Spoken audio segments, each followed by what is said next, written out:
आज कांग्रेस कार्य समिति की 4 घंटे तक बैठक हुई। एक प्रस्ताव भी पारित हुआ सर्वसम्मति से। वो प्रस्ताव आपको अभी मिल जाएगा। अभी आपको इस कार्य समिति की बैठक में जो चर्चा हुई है, जो विचार विमर्श हुआ है, उसके बारे में राहुल जी आपको अवगत कराएंगे। राहुल जी। धन्यवाद। आप सबका यहाँ स्वागत।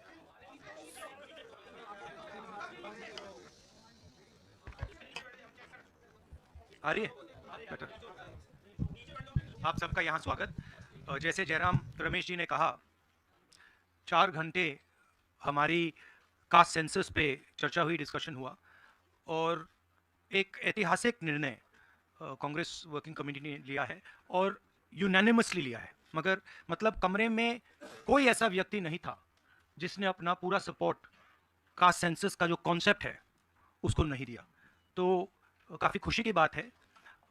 हमारे यहाँ चीफ मिनिस्टर्स बैठे हैं। हमारे चीफ मिनिस्टर्स ने भी डिसीजन लिया है कि वो भी राजस्थान में, कर्नाटक में, छत्तीसगढ़ में, हिमाचल में कास्ट सेंसस को आगे बढ़ाएंगे। तो अंग्रेजी में बोलूँ, इंग्लिश में? If you have any questions. हाँ जी, सवाल। एक मिनट एक एक करके संजीव। हिंदी में बोल देता हूँ। आपका सवाल था कि क्या इंडिया अलायंस भी कास्ट सेंसस को सपोर्ट करेगी। तो मैंने कहा कि देखिए, कांग्रेस प्रेसिडेंट ने हमारी जो सबसे बड़ी डिसीजन मेकिंग बॉडी है उसमें निर्णय लिया है कि हम कास्ट सेंसस को इम्प्लीमेंट करेंगे। सिर्फ ये नहीं, मगर ये भी डिसीजन लिया है कि हम बीजेपी पर दबाव डालेंगे और उनसे करवाएंगे। अगर उन्होंने नहीं किया तो फिर उन्हें परे हो जाना चाहिए, क्योंकि देश कास्ट सेंसस चाहता है। अब जहां तक इंडिया अलायंस की बात है, मैं जानता हूं कि काफ़ी पार्टी इंडिया अलायंस में इस निर्णय का समर्थन करेंगी। एक दो पार्टी हो सकती हैं जिनकी राय थोड़ी अलग हो। हमारे लिए कोई प्रॉब्लम नहीं है, क्योंकि हम कोई फैशिस्ट सिस्टम नहीं है। मगर ज़्यादा से ज़्यादा पार्टियां इस डिसीजन को पूरी तरीके से सपोर्ट करेंगी। हाँ जी मैडम। राहुल जी मैं पूनम। एक मिनट मैडम बोलिए। अच्छा, अगर आपका सवाल सुनिए, अगर आपका सवाल गहलोत जी से है या बघेल जी से या किसी हमारे चीफ मिनिस्टर से, उनका नाम पहले ले लीजिए प्लीज। राहुल जी मैं पूनम हूँ, अमर उजाला से। इधर मैं ये आपसे जानना चाहती हूँ कि राजस्थान ने कल रात को ही जातीय जनगणना को लेकर अपना जो रुख है वो साफ कर दिया है। आज से 5 राज्यों का चुनावी बिगुल बच गया है। तो क्या ये माना जाए कि ये 5 राज्य जो हैं वो कांग्रेस का लिटमस टेस्ट होंगे भारतीय जनता पार्टी के ऊपर दबाव बनाने के लिए कि वो जातीय जनगणना कराएं? देखिए, ये जो आपके शब्द हैं लिटमस टेस्ट, ये केमिस्ट्री में चलते हैं, ये राजनीति में नहीं चलते हैं। हमारी सिंपल सी बात है, हम सब ने निर्णय ले लिया है कि हिंदुस्तान के भविष्य के लिए कास्ट सेंसस जरूरी है। एक कास्ट सेंसस के बाद एक नया डेवलपमेंट का पैराडाइम खुलेगा और हमने निर्णय ले लिया कि हम ये काम करेंगे। तो ये मैं आपको आज बता रहा हूं कि कांग्रेस पार्टी इस काम को पूरा करके ही छोड़ेगी। और याद रखिए, जब हम वायदा करते हैं हम उस वायदे को तोड़ते नहीं हैं। हाँ सुनील, एक मिनट सुनील।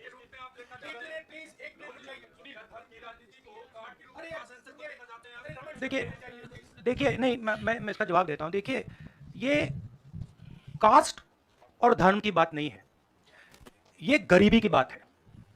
हिंदुस्तान के ओबीसी, हिंदुस्तान के दलित, हिंदुस्तान के आदिवासी और हिंदुस्तान के गरीब लोग, इनके लिए यह काम किया जा रहा है। आज क्या हो रहा है, 2 हिंदुस्तान बन रहे हैं, एक अदानी जी वाला और दूसरा सबका। कास्ट सेंसस साफ दिखा देगा कि हिंदुस्तान में लोग कितने हैं, कौन है, और हम वहां नहीं रुकेंगे। उसके बाद इकोनॉमिक सर्वे होगा तो हमें यह भी पता लग जाएगा कि कितने लोग हैं, धन किसके हाथ में है, धन कहां है, एसेट्स किसके हाथ में है। और फिर जैसे मैंने कहा, जो एक्सरे हमें, और मैं कहता हूं शायद इसमें मेरी भी गलती है, जो हमने पहले नहीं किया उसको अब हम पूरा करके दिखा देंगे, क्योंकि इस एक्सरे की जरूरत है। अगर हम नया पैराडाइम, नया डेवलपमेंट का पैराडाइम चाहते हैं जहां सबको न्याय मिले, उसके लिए हमें कास्ट सेंसस करना ही होगा। Sir, you've heard the Prime Minister in Hyderabad. हमारे 4 चीफ मिनिस्टर्स हैं, 4 में से 3 ओबीसी वर्ग के हैं। बीजेपी के 10 चीफ मिनिस्टर हैं, एक ओबीसी वर्ग के हैं, और वो भी कुछ ही दिन में चीफ मिनिस्टर नहीं रहेंगे। तो बात बहुत होती है ओबीसी की, मगर नरेंद्र मोदी जी को यह बताना है कि ओबीसी के लिए आपने किया क्या। मैंने पार्लियामेंट में उदाहरण दिया कि 90 अफसरों में से 3 अफसर ओबीसी वर्ग के। नरेंद्र मोदी जी ने उसके बारे में कुछ नहीं बोला। उन्होंने यह भी नहीं बोला कि हां यह गलत है, उन्होंने बोला, एक शब्द नहीं बोला। मतलब उनके लिए यह एक्सेप्टेबल है कि हिंदुस्तान में जिनकी शायद 50% आबादी है अप्रोक्सीमेटली, उनका सरकार को चलाने में कोई भी हक ना हो। तो ये तो सच्चाई है, रियलिटी है। प्राइम मिनिस्टर सीधा कह दें कि हम कास्ट सेंसस का डेटा रिलीज कर देंगे, प्राइम मिनिस्टर सीधा कह दें कि अगला सेंसस कास्ट बेसिस पे होगा, वो कह ही नहीं सकते, क्योंकि प्राइम मिनिस्टर सचमुच में ओबीसी वर्ग के लिए काम नहीं करते हैं। प्राइम मिनिस्टर का काम ओबीसी वर्ग को डिस्ट्रैक्ट करने का, ओबीसी वर्ग के ध्यान को इधर उधर करने का है।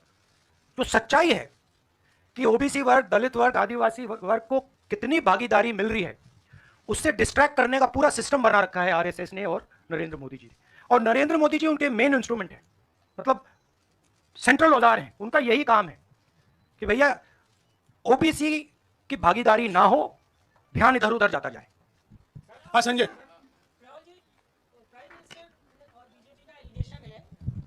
कि कांग्रेस कास्ट सेंसस को इसलिए ला रही है, लाके वो हिंदू कम्युनिटी के अंदर डिवीज़न पैदा करना चाह रही है।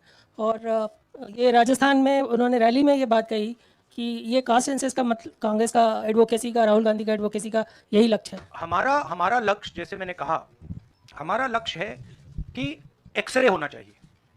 किसी को चोट लगती है, अस्पताल में पहला काम होता है, भैया देखिए एक्सरे कराते हैं, पता लगाते हैं क्या है, सच्चाई क्या है। हमें लग रहा है कि हिंदुस्तान में जो भागीदारी ओबीसी की होनी चाहिए, दलितों को होनी चाहिए, आदिवासियों की होनी चाहिए, हमें लगता है कि वो उनको नहीं मिल रही है। सस्पिशन है। अब हम सिर्फ ये कर रहे हैं कि हम एक्सरे कराना चाह रहे हैं, देखना चाह रहे हैं कि क्या ये सच्चाई है इसमें या नहीं। नरेंद्र मोदी एक्सरे कराने से क्यों डर रहे हैं? इसमें लोगों को बांटने की बात नहीं है, इसमें जो हक लोगों का है उनको देने की बात है। अब मुझे ये बात समझ नहीं आ रही कि हिंदुस्तान के जो प्रधानमंत्री हैं एक्सरे क्यों नहीं करा रहे हैं, एक्सरे करने से क्यों डर रहे हैं। और जहां भी जा रहे हैं आप नोटिस कीजिए, कहीं ना कहीं डिस्ट्रैक्ट करने की बात कर रहे हैं। कभी